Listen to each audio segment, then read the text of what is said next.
friends, welcome to our YouTube channel Guruji Smart Classes. Today I am going to teach you history and of class 10. So my friends, don't worry about anything. I am here for you. So without wasting our time, we are just starting what we are about to start. So, the first chapter is the rise of nationalism in Europe. This is the first chapter of our history book. ये हमारा पहला chapter है और यहाँ मैं आपको पहले ये बताऊंगा कि इसे आसान तरीके से कैसे पढ़ें और इसे अपने दिमाग में उतार कर रखें। बच्चों, बड़ा ही आसान होता है हिस्ट्री, लेकिन अच्छे टीचर्स नहीं होने की वजह से बच्चे अक्सर इसे बहुत बोरिंग समझते हैं। तो देखिए, मैं यहाँ पर आपको आसान तरीका बताऊंगा जिससे आपके लिए हिस्ट्री डिफिकल्ट नहीं बल्कि ये फन की तरह आपको लगेगा। तो देखिए, इसका एक तरीका होता है। So just write it down, you just take out your copy and pen with you. Okay, are you ready for that? So just start writing what I am writing here. Just go on, start writing. First thing, who was Frederick Sorio? Okay, just write it down. This is a very important question. This question usually comes in board exams. Okay, so now we are moving towards the next question. What's that? What was the utopian vision shown by Frederick Sorio? Okay, have you got that? Write it down. Now, we are moving towards the third question. What was the name of the prince made by Sorio?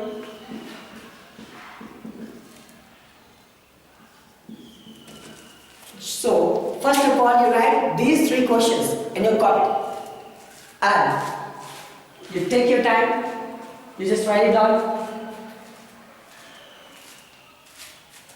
Is it enough for you? Should I answer this question now? So, one by one, I am solving these three questions for you. So, who was this guy? First of all, I would like to tell you that what you have to keep in your mind. This is a French artist, okay? यह एक French का मतलब France में रहने वाला ये व्यक्ति था जिसने बनाया, तस्वीर बनाई और उस तस्वीर को 4 प्रिंट्स में उसने डिवाइड किया और आपके किताब के पहले पेज पे आप उन 4 प्रिंट्स में से एक प्रिंट्स को आप देख सकते हैं। तो यहाँ पर बात उसी प्रिंट की हो रही है। तो यहाँ पर चलिए अब हम लोग इसका जवाब देखते हैं। तो चलिए हम इसे मिटाते हैं, ठीक है, ताकि हम इन तीनों सवाल के जवाब को दे सकें और आप उसे साथ साथ उतार सकें। तो चलिए हम लोग आगे चलते हैं। I am removing all the things. So the first question answer I am just giving These are the answers. Okay, that you have to write it down. What is the answer? So, first of all, answer like this. Frederick Sorio. Just write it down and underline it. Have you got it? So, we have 3 points regarding this question. So, first point. He was a French artist. Okay, have you got it? This is the first thing that you have to keep in your mind. Remember this. Frederick Sorio was a French artist.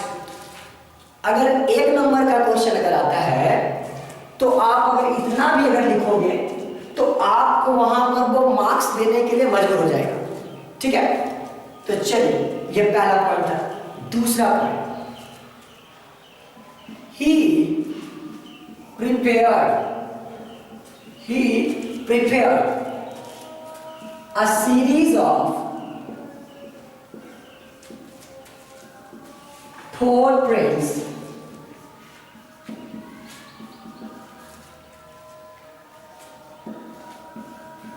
visualizing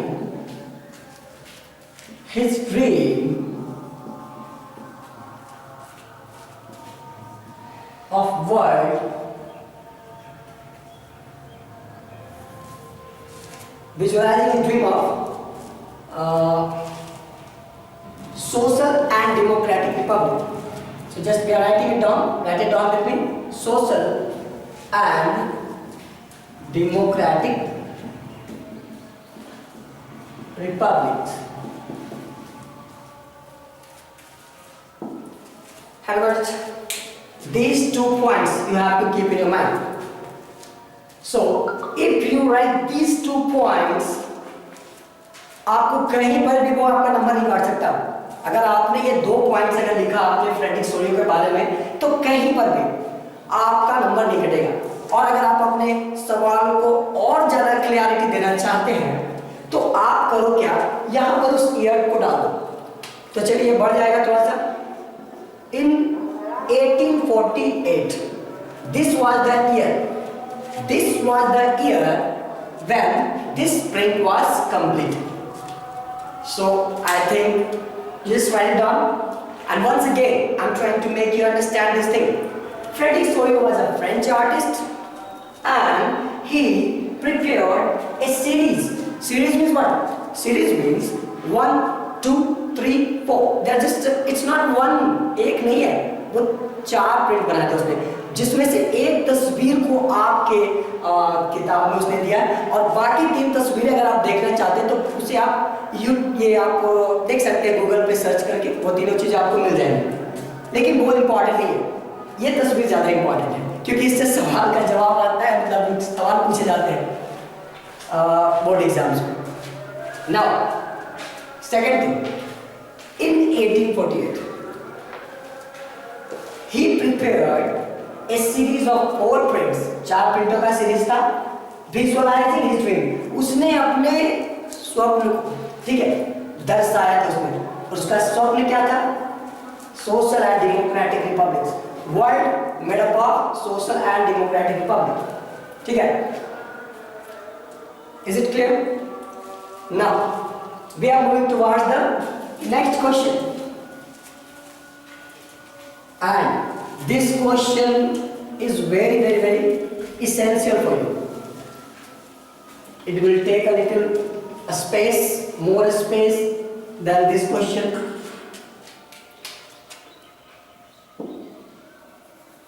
Second answer.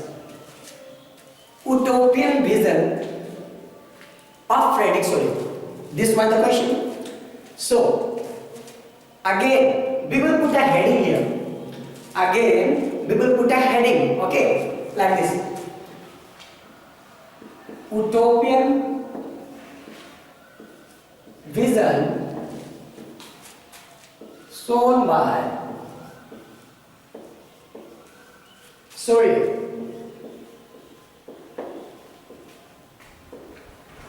We are putting a column there because it was a series of you will get points, more and more points you will get approximately 7 points here. But to get a good marks, all the points are not necessary for you. It comes for 3 marks question, or sometimes it's come for 5 marks question. Okay, so we are answering this question. This question, इसका मतलब समझो क्या होता है। ये question का मतलब ये हुआ कि फ्रेडरिक सोरियो ने अपनी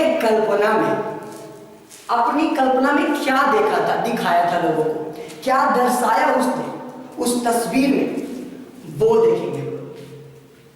चलिए, तो पहला पॉइंट जो इससे निकल कर क्या आता है, वो क्या निकल कर आता है। This is the first point.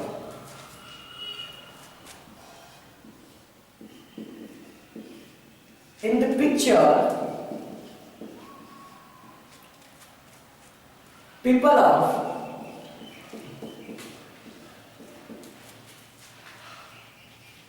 Europe and America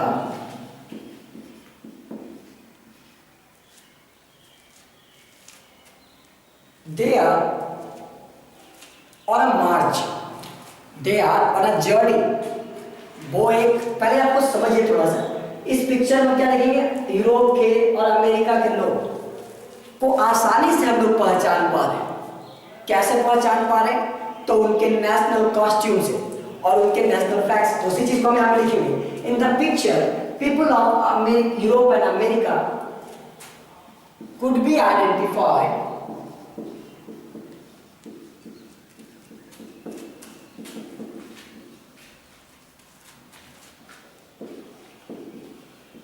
by their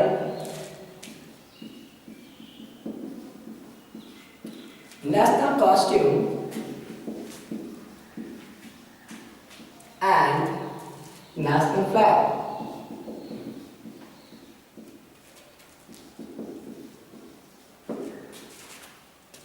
They are on a long march। Look at two things, national costume and national flag. Write it down। In the picture, people of Europe and America could be identified by their national costume and national flag। इसका मतलब ये हुआ कि तस्वीर में जितने भी Europe के और अमेरिका के लोग थे, वो सारे लोगों को पहचाना जा सकता था। could be identified। कैसे पहचान सकते थे, तो ये दो चीजें इंपॉर्टेंट है। उनका राष्ट्रीय परिधान, चलिए अगर चाहो तो लिखो राष्ट्रीय परिधान, इसे कहते हैं। परिधान मतलब जो पहनावा होता है ना। और ये तो आप समझ रहे राष्ट्रीय ध्वज। ये दो चीजें वो लेकर आए। Okay, now we are moving towards the second point, and the second point is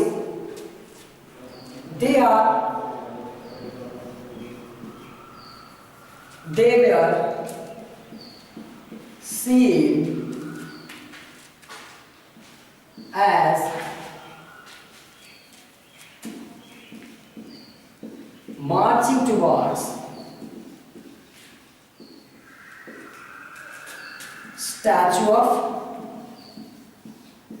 Liberty and paying homage one by one।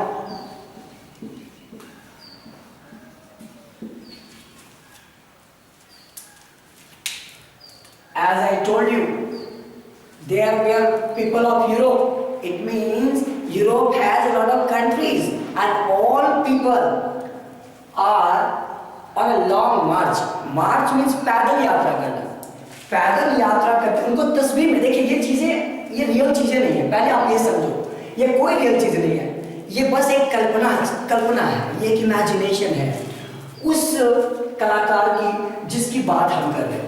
तो पहला आपने ये देखा कि लोग जो थे यूरोप के और अमेरिका के, उनको पहचान सकते थे उनके राष्ट्रीय परिधानों से और राष्ट्रीय ध्वज से। आगे हम देख रहे क्या कि वो देखे जा सकते हैं मार्च करते हुए। तो किधर की तरफ उनकी मार्च है, उनका जो पैदल सफर जो चल रहा है उनका वो किधर चल रहा है, तो वो चल रहा है स्टैचू ऑफ लिबर्टी की ओर, ठीक है। और वो होमेज माने, होमेज का मतलब होता है वंदना करना, वंदना करना, वंदना किसकी करते हैं, वो स्टैचू ऑफ लिबर्टी की वंदना करना। क्योंकि यहां पर आप समझो, मैं आपको थोड़ा एक्स्ट्रा नॉलेज दे रहा हूं यहाँ पे। स्टैचू ऑफ लिबर्टी ये क्या है, ये किसको सिंबलाइज करता है, what does this symbolize.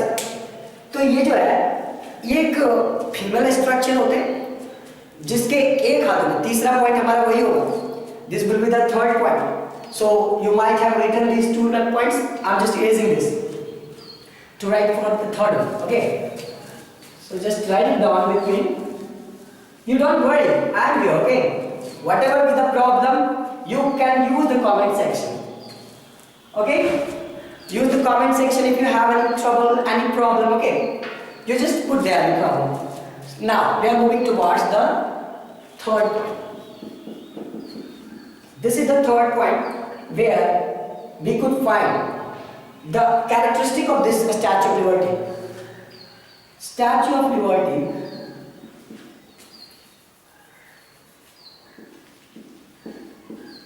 in her one hand torch of enlightenment,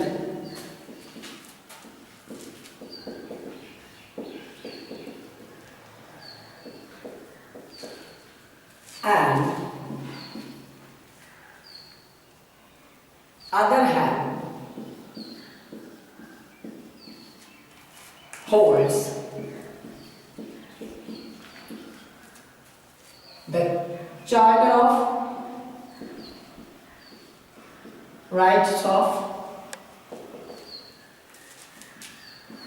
man. Have you got it? उसके एक हाथ में ज्ञान का प्रकाश, दिस इज कॉल्ड ज्ञान का प्रकाश, टॉर्च ऑफ एनलाइटनमेंट। एनलाइटनमेंट माने ज्ञान को कहते हैं, ठीक है, ये नॉलेज को कहते हैं। और दूसरे हाथों में charter of rights of man, okay, यानी दूसरे हाथों में उसने वो जो विधि की, यानी कि जिसे हम कहते हैं ना कानून, अधिकारों का एक किताब है उसके दूसरे हाथों में, ठीक है। अब तीसरा पॉइंट आपका हो चुका है, आप इसे लिखिए जल्दी से। फोर्थ पॉइंट चलिए हम लोग लिखते हैं। नेक्स्ट पॉइंट, फोर्थ पॉइंट जो होगा वो हम लोग आगे लिखते हैं और उसे समझते भी हैं। बट वो the fourth point, fourth point will be there are two countries जो वंदना कर चुके थे। मतलब कि इस फिगर की एक बड़ी खासियत है, इसे बनाया गया था 1848 में, और ये साल जो था ये फ्रांस की आज़ादी का साल था। यानी कि फ्रेडरिक सोजो ने इस तस्वीर को बनाकर फ्रांस की आज़ादी को भी दर्शाया उसने, क्योंकि इस फिगर में फ्रांस अभी अभी पहुंचा है। इस फिगर में आप देखोगे फ्रांस का झंडा 3 रंग का होता है, it's called tree colour and mention this colour, tree colour. What is that tree colour? Red, black and golden. Black, red and golden. These are the 3 colors of that France, okay, French flag. Now, what is the next? Fourth. America and Switzerland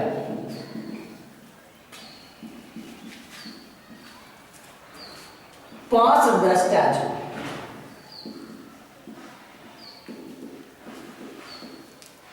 Okay, as I told you, America and Switzerland passed the statue and France has reached it. Now, just now, France has reached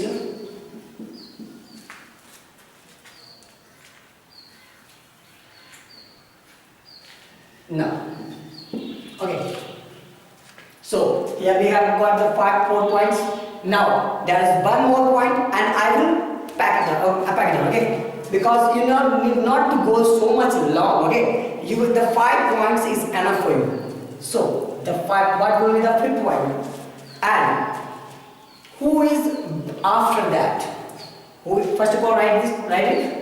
Then I will move forward because it may take a little time for you. Just write it down.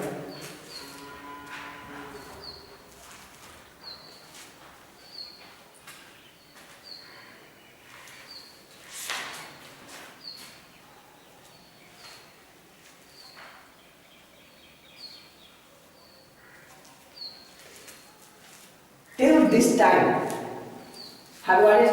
Just I will using it, okay? Because I need a little more space.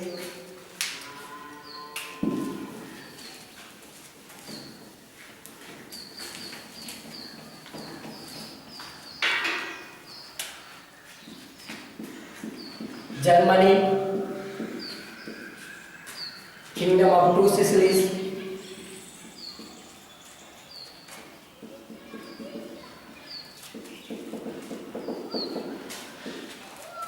Lombardy,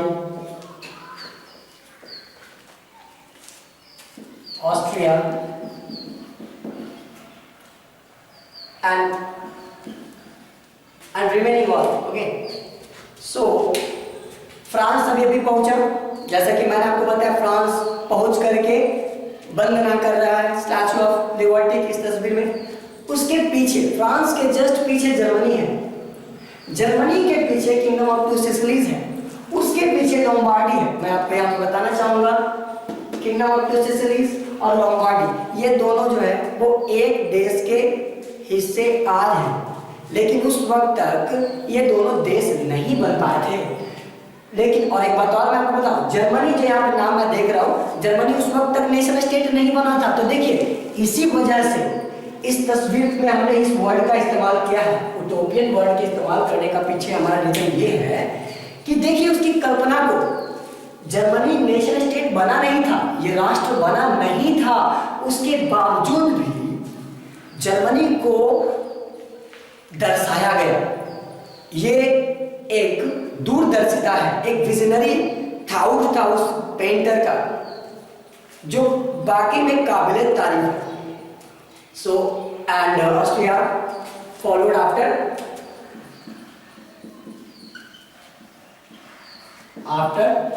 France. Just I am giving you 2 more points, otherwise you will think that I have not have knowledge about that. I am just putting it down for you. 6th point. What is the 6th point? Now look at up and look at down. These 2 points. Okay.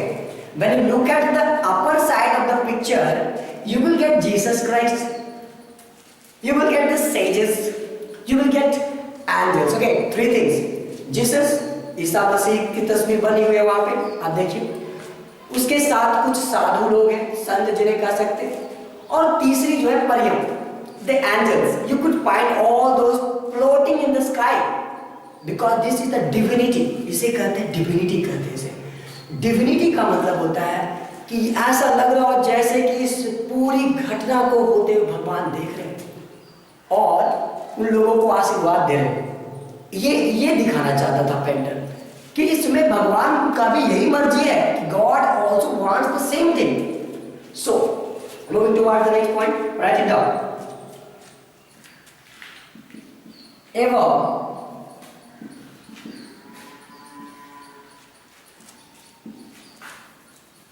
we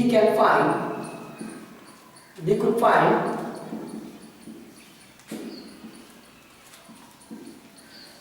Jesus, sages and angels, and all these they symbolizes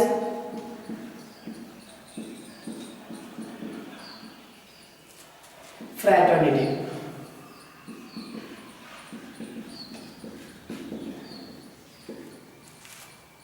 विश्व बंधुत्व, भाईचारा, किनके बीच में? तो Nations के बीच में ये दर्शाया गया किनके द्वारा? जीसस, सेजेस और एंजल्स के द्वारा। They all are gazing upon the scene, वो ऊपर से देख रहे इन सारी घटनाओं को होते हुए।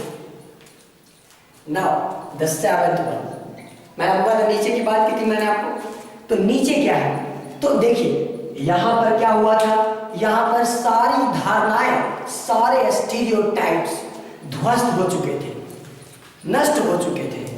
यानी कि जो नीचे पड़े हुए हैं वो अवशेष हैं, वो रिमेन्स है। किसके रिमेन्स है भाई, तो वो मोनार्कियल सेटअप ऑफ गवर्नमेंट, यानी राजा महाराजाओं का जो काल था उसके टूटे फूटे, आप देखो वहां पे आपको टूटे फूटे क्राउन्स मिलेंगे, आपको बिखरे हुए व्यवस्था मिलेगी नीचे। उस तस्वीर को आप ध्यान से देखें, मैं उसी तस्वीर को इलाबोरेट कर रहा हूं।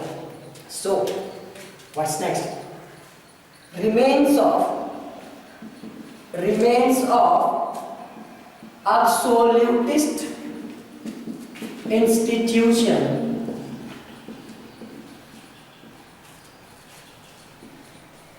were scattered on the ground.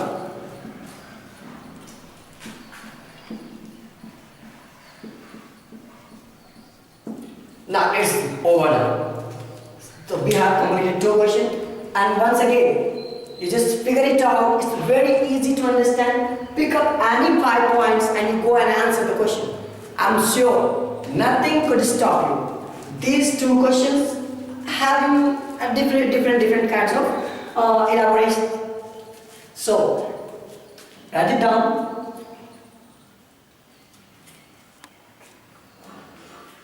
Should I erase it?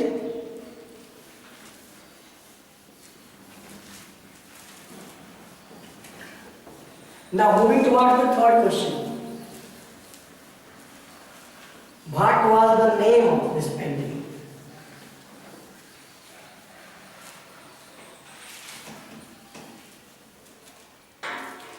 What was the 3rd question?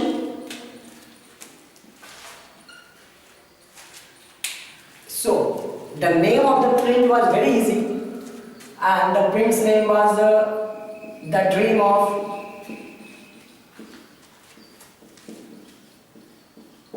Worldwide Social and Democratic Republic.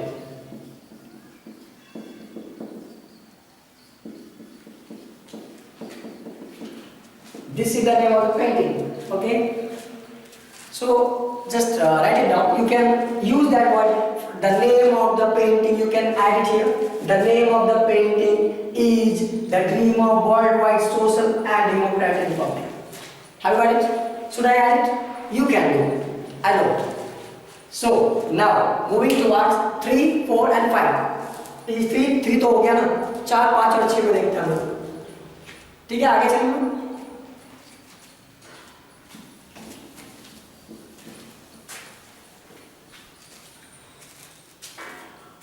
What is the next question? 4th question पे चलते हैं हम लोग। नंबर 4 में मैंने क्या किया है, आपके पहले और दूसरे पेज पर जितने भी न्यू वर्ड्स हैं उनको मैंने यहाँ पर डिफाइन करके डाला है। So 4th will be our define करते हैं उसे। एक्सप्लेन करने के लिए भी आपको कहा जाएगा, कहीं कहीं पर एक्सप्लेन करने के लिए बोला जाता है, कहीं कहीं पर आपको कह दिया जाएगा शॉर्ट नोट लिखिए। Okay, they may be asked define, they can tell you to explain, or they could ask for short notes. Okay, so what are the things? So I'm writing it down for you. A, absolutist. Okay, this is the first word. B, utopian. अक्सर ये सवाल आता है और मैं आपको वही सारी चीजें आपके पूरे किताब को मैं ऐसे क्वेश्चन के फॉर्म में तब्दील कर दूंगा जिससे कि आपको आपके प्रश्न से, जो भी आपके बोर्ड में एग्जाम में आने वाले हैं, एक भी प्रश्न आपका नहीं छूटेगा। इस बात के लिए आप अश्योर रहिए और एक एक पार्ट को हम लोग कवर अप करके चलेंगे, चाहे वो कोई भी हो। ठीक है, तीसरा नंबर सी वर्ड आपको मिला है plebiscite. Okay, so my friends, first word is absolutist.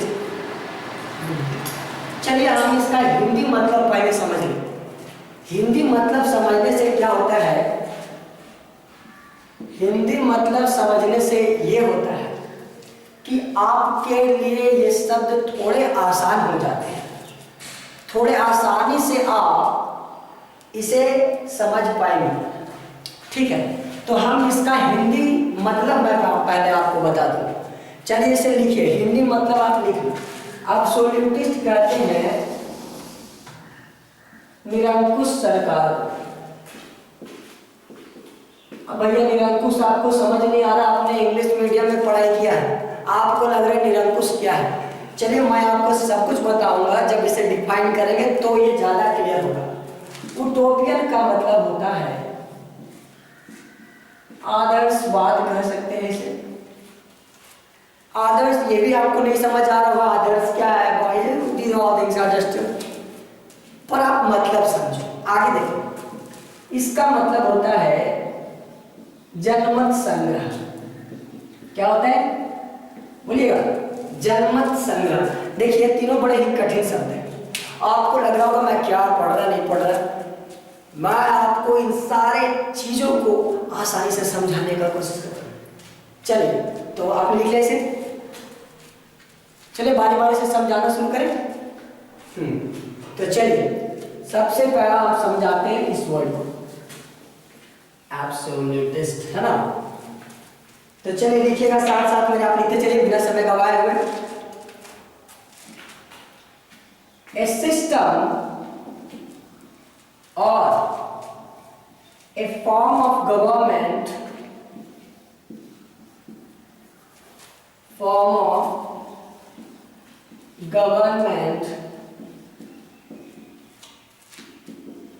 that has no control। देखो वहां पर एक और वर्ड इस्तेमाल किया गया, वो मैं वर्ड आपको इसलिए बता, देखो आपको मैं एक और बेनिफिट के साथ जोड़ना चाहता हूं मेरे क्लास से। मुझे बहुत बुरा लगता है जब बच्चे ये कहते हैं मुझे ये वर्ड नहीं समझ आ रहा, वो वर्ड नहीं समझ आ रहा। आप इन शब्दों को फील करना शुरू करो। जब आप इन शब्दों को फील करने लगोगे तो ये बड़ा आसान लगेगा। कंट्रोल मैंने आपको बताया, आपको एक और शब्द मैं देता हूं जिसका मतलब सेम टू सेम कंट्रोल ही होता है, जो आपकी किताब में लिखा हुआ है, ठीक है, restaurants. Okay, these are the two words same meaning, both of you use any one। आपको एक इस्तेमाल करना, दोनों इस्तेमाल नहीं करना है, माइंड इट। दोनों वर्ड का इस्तेमाल आपको नहीं करना है, एक ही करना है। या तो आप ये करो या आप इसको ये करो, दोनों में से कोई एक। आसान ये है, चलिए इसे ही लेकर चलते हैं हम लोग। A system or a form of government that has no control over power exercised। तो चलो इसका मतलब हुआ एक ऐसी व्यवस्था या एक ऐसी सरकार का एक ऐसा किस्म जिसके पावर के इस्तेमाल करने के ऊपर कोई नियंत्रण नहीं होता, नो कंट्रोल। इसीलिए इसे निरंकुश कहते हैं। निरंकुश देखिए बना है अंकुश शब्द से, मतलब उस पर किसी का अंकुश नहीं है, हाँ उस पर नियंत्रण नहीं है। समझ आई बात। तो यहां पर एब्सोल्यूटिस्ट का मतलब होता है ये व्यवस्था है, सरकार की एक व्यवस्था है। और चलिए एग्जाम्पल के तौर पर, फॉर एग्जाम्पल ये गवर्नमेंट आपको कौन बोलते हैं, तो देखिए मोनार्कियल फॉर्म ऑफ गवर्नमेंट।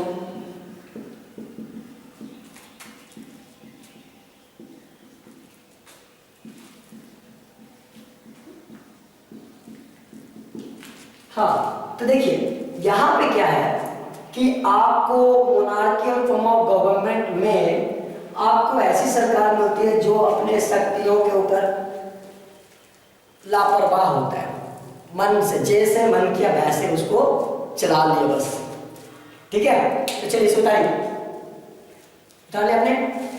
चलिए अब हम लोग दूसरे शब्द की तरफ चलते हैं। मैं आपको एक और डेफिनेशन इसकी बताता हूं जो कि आप आने वाले समय में पढ़ोगे। बहुत ही सिंपल डेफिनेशन है, इसे आप याद रखें, लेकिन एग्जाम में आप उसको नहीं लिखोगे, ठीक है। आपको ये लिखना होगा, वो मैं आपको आपके नॉलेज के लिए बता रहा हूं। तो चलिए थोड़ी सी नॉलेज में बढ़ोतरी करते हैं हम लोग और चलिए सीखते हैं ये एब्सोल्यूटिस्ट है ना। ऑर्गन ऑफ गवर्नमेंट कितने होते हैं? 3 होते हैं, लेजिस्लेटिव, एक्सिक्यूटिव एंड जुडिशियरी। बच्चा ध्यान से इधर देखो, इसका पावर, इसका पावर, इसका पावर, सबका पावर किसके पास? किंग के पास। This is also called absolutist form of government. Okay, it's a very simple definition, isn't it? So just I'm moving towards the next one. Have you got it? Power of legislative, executive and judiciary all remains in one hand. Okay, now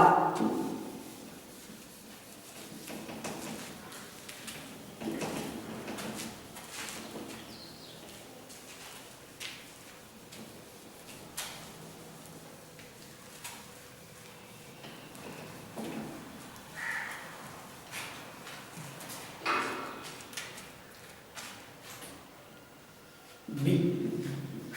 That was utopian. What is this? उटोपियन का मतलब मैंने आपको बताया आदर्शवाद। देखिए, इसे समझने से पहले आप एक उदाहरण को समझो। उटोपियन किसे कहते हैं? तो उटोपियन माने, जैसे उदाहरण मैं आपको इसलिए दे रहा हूं ताकि आपको ये समझ आए। ओके, आपको ये समझ आए। जैसा कि देखिए, उटोपियन माने जैसे राम राज्य, राम राज्य आपने सुना होगा, तो यह एक कल्पना है, यह एक सच्चाई नहीं हो सकती है, क्योंकि राम राज्य का मतलब जो है वो बड़ा ही आदर्शों से भरा हुआ था और लोग आदर्श सुनना पसंद करते हैं, आदर्श होना पसंद नहीं करते। तो चलिए इस वर्ड को डिफाइन करते हैं। A society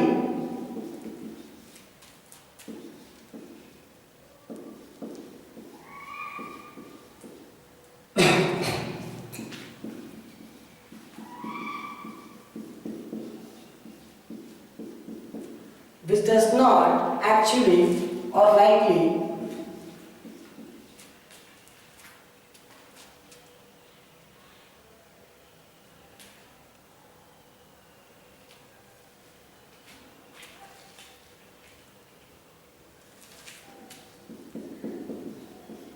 to exist.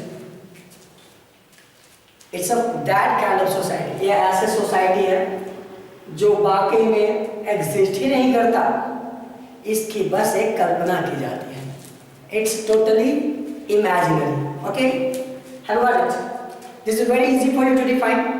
And third जो तीसरा जो वर्ड है वो भी आसानी है डिस्क्राइब करना। तो चलिए इसको समझते हैं हम लोग। प्लेबिसिट।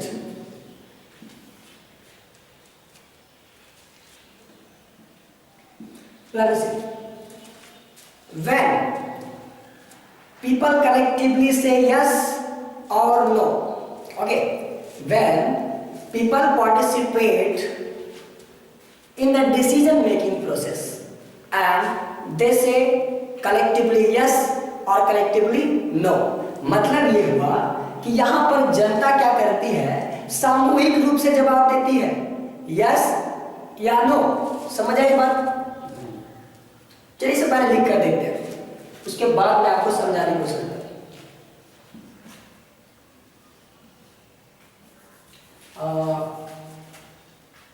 कलेक्टिव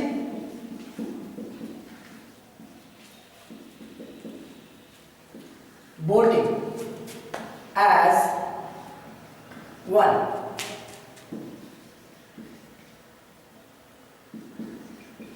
Whether yes और नो। एब्सोल्यूटिस्ट हमने देखा, अब बारी है देखने की उटोपियन। Utopian. What is this? A vision of, write it down with me, a vision of the society that is so ideal that it is unlikely to actually exist. Okay, इसका मतलब देखिए क्या होता है। एक ऐसे समाज का विजन का मतलब होता है क्या? दूरदर्शिता। दूरदर्शिता का मतलब ये कोई तुरंत की चीज नहीं होती है, वो दूर तक विचार करते हैं और उसकी वजह से ये बात कही जा रही है पेंटिंग के बारे में। ये वर्ड को डिफाइन किया गया था, पेंटिंग को डिफाइन करने के लिए इस वर्ड का इस्तेमाल किया गया, जहां पर विजन की बात की गई है ना। तो एक आइडियल है, आइडियल माने आदर्श, जो वाकई में एग्जिस्ट करता ही नहीं है। ठीक है, नंबर सी देखिए, प्लेबिसिट। प्लेबिसिट मैंने उसका मतलब आपको बताया था, जनमत संग्रह। ठीक है, it's a direct vote, a direct vote by which people of the region have to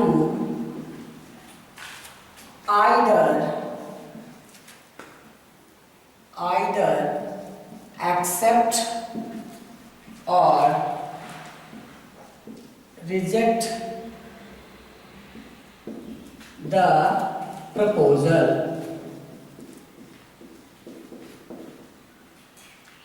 Have you got it? इसका मतलब देखिए, मैं आपको बताया था, जनमत संग्रह इसका मतलब होता है ये सारे लोगों को मिला जुला कर एक मत को प्लेबिसिट करते हैं। आपको मैं एक उदाहरण देकर समझाना चाहूँगा। जब नवाज शरीफ को पाकिस्तान से निकाल दिया गया था और परवेज मुशर्रफ ने सत्ता की कमान संभाली थी, उसके 2 सालों के बाद उसने जनमत संग्रह करवाया था कि क्या उसे राष्ट्रपति बने रहना चाहिए। और आपने ये भी सुना होगा, जब तक ये जो 370 जो हमारा जो अनुच्छेद था, जब तक वो था तब तक कई बार ऐसा डिमांड आता रहा कश्मीर से कि जनमत संग्रह किया जाए कि उसे पाकिस्तान में रहना है या अथवा उसे हिंदुस्तान में रहना है। I am giving you an example to understand this particular word. Okay, is it clear for you? Utopian एक ऐसा समाज जिसकी संभावना ही नहीं है वाकई में होने की। प्लेबिसिट का मतलब जनमत संग्रह, जिसका मतलब होता है या तो आपको स्वीकार करना है या अस्वीकार करना है। बस या तो आप एक्सेप्ट कर लो या रिजेक्ट कर दो, कलेक्टिवली वोट होता है। मतलब जैसे होता क्या है कि ये होता था पहले, जैसे कि मैं आपको एक स्ट्रक्चर बताऊंगा तो आपको ये ज्यादा अच्छे से समझ में आएगा। तो चलिए मैं आपको वो स्ट्रक्चर बताऊं जिससे आपको ये चीज क्लियर हो जाए। क्योंकि देखिए अब ये नहीं होता है, एक्चुअली क्या है, ये पहले एग्जिस्ट करता था। तो इसके लिए आपको क्लास 9 में आपने पढ़ा होगा, लेकिन आप भुलक्कड़ हो क्योंकि आप भूल जाया करते हैं। चलिए मैं आपको फिर भी याद दिलाता हूँ कि प्लेबिसिट। तो चलिए इसको समझने के लिए आपको तो पहले स्टेट्स जनरल को समझना पड़ेगा। अब आपके सामने एक और प्रश्न हो जाता है, अब ये क्या आ गया, अब ये नया चीज आ गया। तो चलो मैं आपको बताऊं, ये फ्रांस की व्यवस्था थी, शासन की व्यवस्था। Okay, is it clear? जैसे आज पार्लियामेंट हमारा है ना, उसी तरह से ये पहले स्टेट्स जनरल था, बाद में नेशनल असेंबली बना। क्या बना बाद में? National assembly. उसके पहले क्या था जी? तो स्टेट्स जनरल था। तो स्टेट्स जनरल काहे को बोलते थे? तो स्टेट्स जनरल बोलने के पीछे का कारण ये है कि फ्रांस में ही नहीं बल्कि पूरा यूरोप 3 वर्गों में बटा हुआ था, 3 वर्गों में, और उन्हीं वर्ग को स्टेट कहते थे। तो चलिए पहला वाला तय कहते थे इसको फर्स्ट स्टेट्स, ठीक है। ये हुआ फिर सेकंड स्टेट्स, अब फिर हुआ आपका थर्ड स्टेट। देखिए हम ज़्यादा डीप नहीं जाएंगे, लेकिन टैक्स बनाने की प्रक्रिया में यह कारगर होता था। यह काम जो होता था वो टैक्स बनाने के प्रक्रिया में होता था, प्लेबिसिट का इस्तेमाल। तो देखिए यहाँ पर स्ट्रक्चर क्या था। स्ट्रक्चर ये था कि सारा का सारा टैक्स देंगे ये तीसरे सेक्शन वाले, ठीक है। और इनके सदस्य, जैसे जब यहाँ पर स्टेट्स जनरल की जब मीटिंग हुआ करती थी, चलिए मैं आपको यहाँ पर इस टेबल के जरिए समझाने की कोशिश करता हूँ। यहाँ पर हो रहा है मीटिंग स्टेट्स जनरल का। तो देखो भाई यहाँ पर इधर बैठा हुआ है, इधर कौन भाई, ये बैठे हुए लोग हैं, कौन है, ये फर्स्ट स्टेट वाला है। इधर ये लोग बैठे हुए, ये सेकंड स्टेट वाले लोग हैं, ठीक है। और बेचारे थर्ड स्टेट के लोग कहाँ आ गए, तो ये खड़े इधर भीड़ लगा के, इधर भीड़ लगा के ऐसे दोनों तरफ खड़े अपने परेशानियों को लेकर के आते थे, लेकिन कोई हल उनको नहीं मिलता था। तो देखिए आपको तो ये सब कुछ मैं नहीं समझा रहा, बस आपको समझाता हूँ पहले प्लस शॉर्ट में। तो यहाँ पर वोटिंग हुआ करती थी, यहाँ 300 सदस्य, ठीक है, 300 मेंबर इनके होते थे जो ऐसे बैठे हुए, 300 मेंबर इधर बैठे हुए, ठीक है, 300 मेंबर इनका भी था, ठीक है, 300 मेंबर इधर बैठे हुआ। और यहाँ जो इनका होता था वो 600 मेंबर्स होते थे। कितने होते थे? तो आपको लग रहा होगा कि टैक्स बनाने में ये जो वोटिंग वगैरह होता होगा तो इनको फायदा होता होगा, क्योंकि 600 है, इनको फायदा होता होगा। लेकिन यही आपकी चूक है, ये कलेक्टिवली हो गया वन वोट, ये कलेक्टिवली हो गया वन वोट, और ये कलेक्टिवली हो गया वन वोट। तो हर हाल में ये मैच जीत जाते थे और ये जो चाहते थे वैसा कानून बना देते थे, हर बार 2-1 से इनकी विजय हो जाती थी। समझ आई बात? यानी बेवकूफ बनाने का एक तंत्र था, सीधा सीधा कह तो बहुत ज्यादा सताया गया है लोगों को। जहां भी राजतंत्र रहा, जनता रिवॉल्ट करते रही, जनता परेशान रही। तो आपको मेरे अंदाज से प्लेबिसिट समझ में आ गया होगा। कलेक्टिवली ये 300 लोग हैं, लेकिन इनका नंबर ऑफ वोट कितना हो गया? 1 हो गया। ये 300 लोग, इनका नंबर ऑफ वोट कितना होगा? 1 हो गया। और ये जो है, और ये दोनों एंजॉय करते थे, ये दोनों मिली भगत होता था दोनों का। ये दोनों समझो कि दो नहीं थे, एक ही थे, समझो मिली भगत। समझ आई बात? वो 9 में बहुत अच्छे से समझाया गया आपको। यहाँ पर आपको आप ये क्लियर हो गया। चलिए अब हम लोग 2 चीजें समझेंगे। जो लास्ट पैराग्राफ आपका है, वो पहला जो इंट्रोडक्शन वाला जो पार्ट है ना, उसका आखिरी पैराग्राफ हम लोग डील करेंगे, जिसमें से 2 क्वेश्चन निकल करके आता है।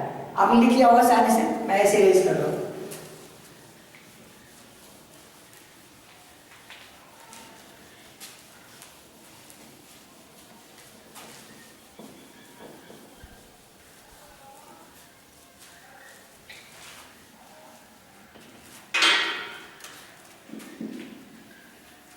Question number 5. Define modern state. Okay. Number 6. Define nation states. These are the 2 things. Just write it down first.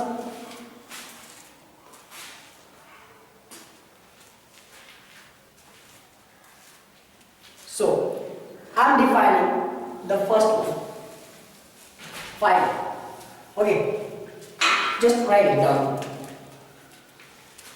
Modern state आया तो समझिए क्या, देखिए एकदम आसानी से समझा। तो कुछ शब्द को आपको अपने दिमाग में डालना है, जैसे sovereign control, okay, defined territory. हम लोग इसको, ये तो बहुत ही डिफिकल्ट वर्ड हो जाता है, इसलिए मैं आपको पहले समझाने का प्रयत्न कर रहा हूँ। ये सॉवरेन का मतलब क्या होता है और ये डिफाइंड टेरिटरी यहाँ पे क्या होगा। तो देखिए मॉडर्न स्टेट यानी कि उस वक्त तक जो नए जो स्टेट बन रहे थे वो मल्टी डायनेस्टिक थे। तो चलिए एक और वर्ड आया, मल्टी डायनेस्टिक।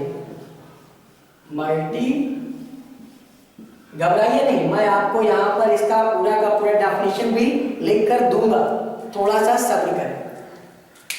मल्टी डायनेस्टिक ऐसे, मल्टी डायनेस्टिक चलिए, सॉवरेन कंट्रोल, सॉवरेन का मतलब होता है क्या? इस शब्द का शाब्दिक अर्थ होता है संप्रभुता। क्या होता है इसका शाब्दिक अर्थ?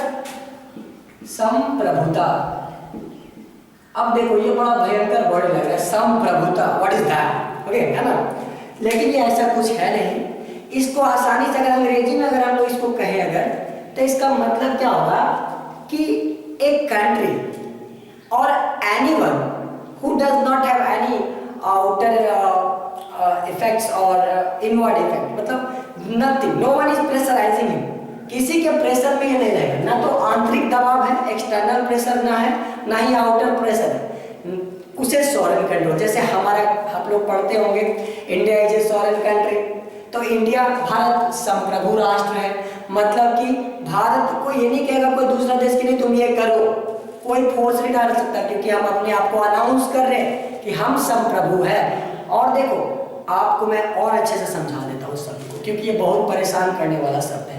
ये पॉलिटिकल साइंस में भी अक्सर आ जाता है, कहीं पर भी आ जाता है, इसलिए मैं आपको अच्छे से समझाता हूँ। देखिए संप्रभुता का मतलब क्या होता है। देखो आपने देखा होगा B the people of India, ये क्या है आपको याद आया कुछ?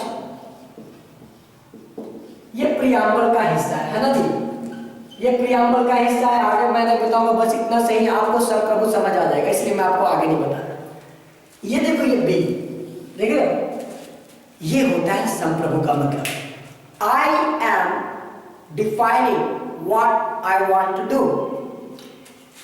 B the people of India, यानी कि हमने अपने प्रियम्बल में अनाउंस किया कि हम ये हैं, हम वो है, हम यहाँ से कर रहे वैसे कर रहे, वो सारी बातें वहां पे डिफाइन की गई, इसे संप्रभुता कहते हैं। समझ आई बात? कोई कंट्रोल नहीं, ना ही बाहरी और ना ही आंतरिक।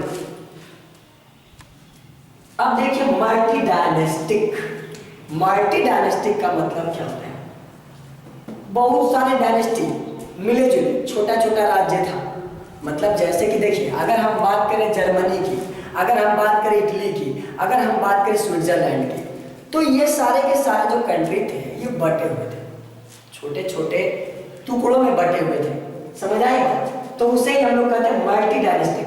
छोटे छोटे किंगडम्स थे, छोटे छोटे राज्य, वहाँ राजा अपना है, वहाँ अपना करेंसी चला रहे लोग, अपने तौर तरीके वहाँ पे फॉलो किए जा रहे हैं।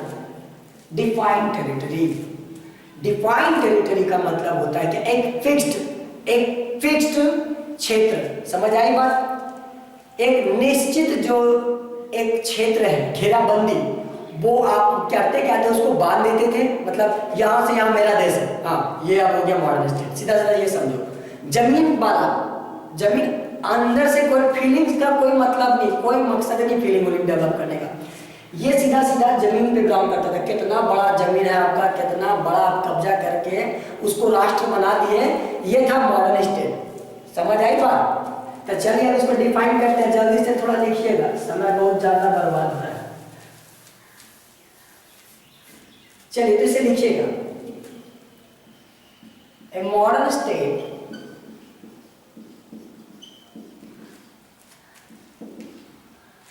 is clearly defined territory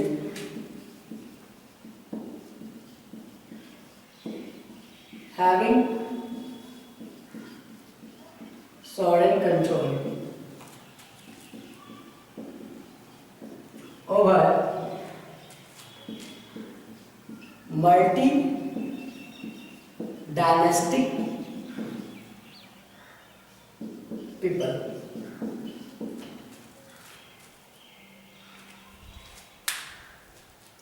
Modern state is a clearly defined territory having sovereign control over multi-dynastic people.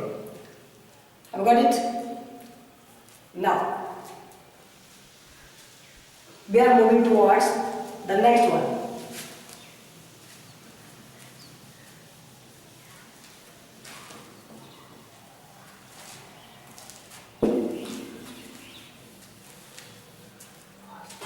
Define nation states.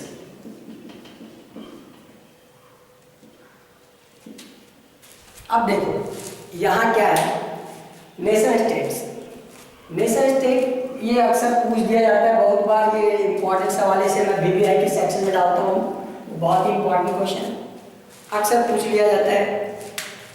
तो यहाँ पर हमने देखा था वो जमीन से जुड़ा हुआ था, समझ आई बात, that was related to the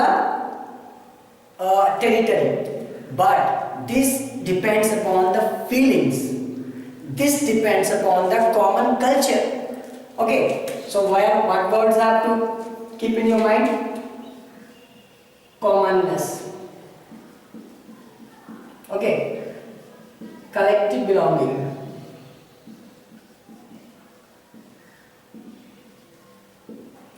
okay, or you can say sharing common culture, common history.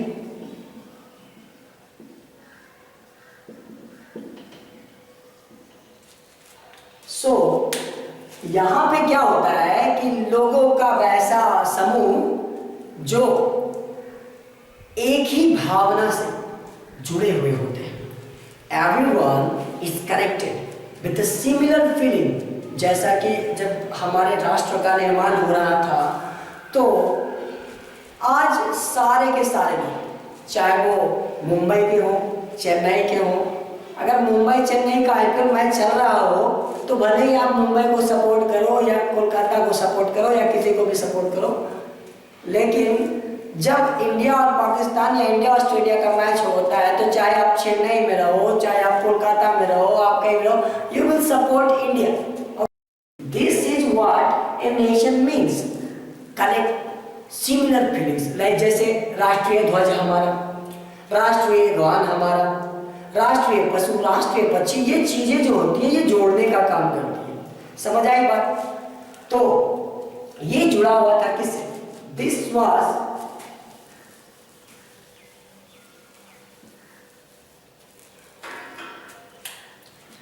group of people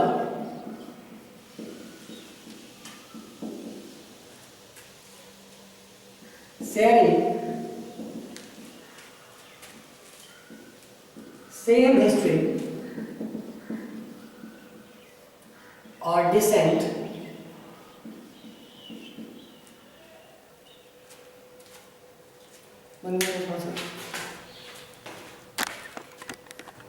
Sixth, define nation states.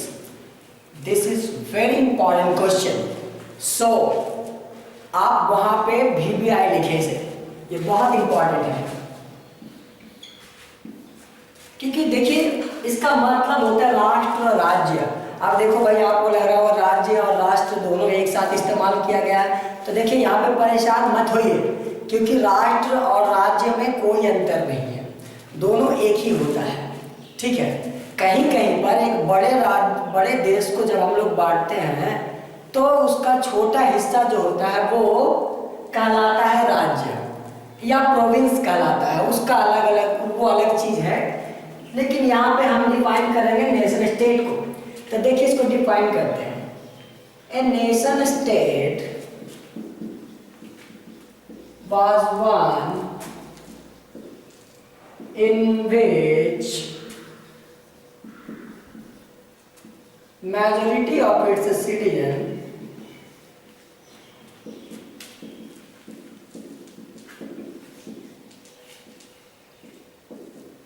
not only the rulers, a nation state was one in which majority of its citizens, not only its rulers, came to develop